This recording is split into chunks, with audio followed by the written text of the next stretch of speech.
ఎగువన దంచి కొడుతున్న భారీ వర్షాలతో జూరాల నుంచి శ్రీశైలానికి, శ్రీశైలం నుంచి నాగార్జున సాగర్ కు వరద నీరు పోటెత్తుతోంది. జూరాలకు ఎగువ నుంచి వస్తున్న భారీ వరదతో 24,912 క్యూసెక్కులను క్రస్ట్ గేట్ల ద్వారా, మరో 40,978 క్యూసెక్కులను విద్యుత్ ఉత్పత్తి ద్వారా విడుదల చేస్తున్నారు. అంటే మొత్తం కలిపి 65,890 క్యూసెక్కుల నీరు దిగువకు వదులుతున్నారు.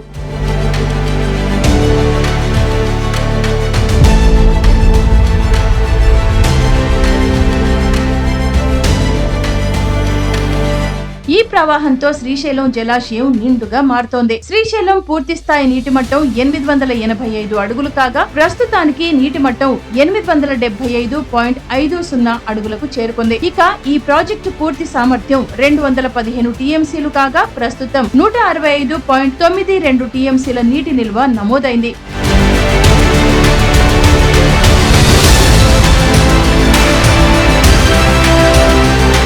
శ్రీశైలం కుడి, ఎడమ జల విద్యుత్ కేంద్రాల ద్వారా ఏకంగా 55,765 క్యూసెక్కుల నీటిని దిగువకు విడుదల చేస్తున్నారు.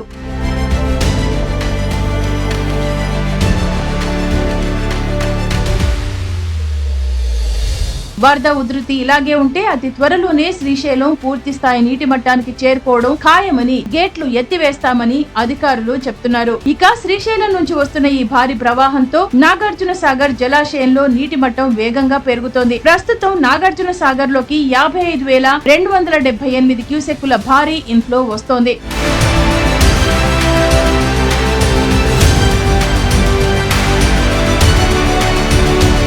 దీంతో నీటి మట్టం 531.70 అడుగులకు చేరగా, నీటి నిల్వ 171.48 టీఎంసీలుగా నమోదైంది. అయితే అసలు సమస్య ఇక్కడే మొదలైంది. నాగార్జున సాగర్ క్రస్ట్ గేట్లతో పాటు ప్రధాన విద్యుత్ కేంద్రం, కుడి, ఎడమ కాలువలను పూర్తిగా మూసివేశారు. కేవలం ఎస్ఎల్బీసీ ద్వారా మాత్రమే అతి తక్కువగా 500 క్యూసెక్కుల నీటిని విడుదల చేస్తున్నారు.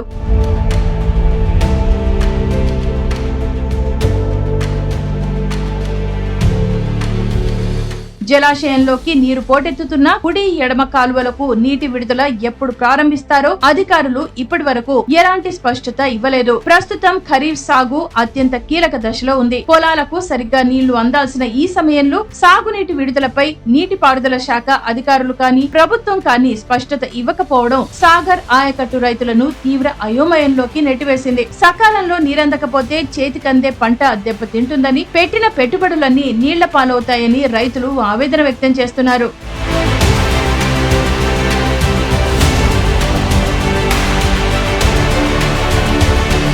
ప్రాజెక్టుల్లో నీళ్లు లేకపోతే రైతులు సర్దుకుపోతారు. కానీ కళ్ల ముందే నాగార్జున సాగర్ నిండు కుండలా మారుతున్నా తమ పంట పొలాలకు నీళ్లు వదలకపోవడం ఏంటని రైతాంగం ప్రశ్నిస్తోంది. ఇప్పటికైనా ప్రభుత్వం, నీటిపారుదల శాఖ అధికారులు వెంటనే స్పందించి నాగార్జున సాగర్ కాలువలకు సాగునీటి విడుదలపై స్పష్టమైన ప్రకటన చేయాల్సిన అవసరం ఎంతైనా ఉంది.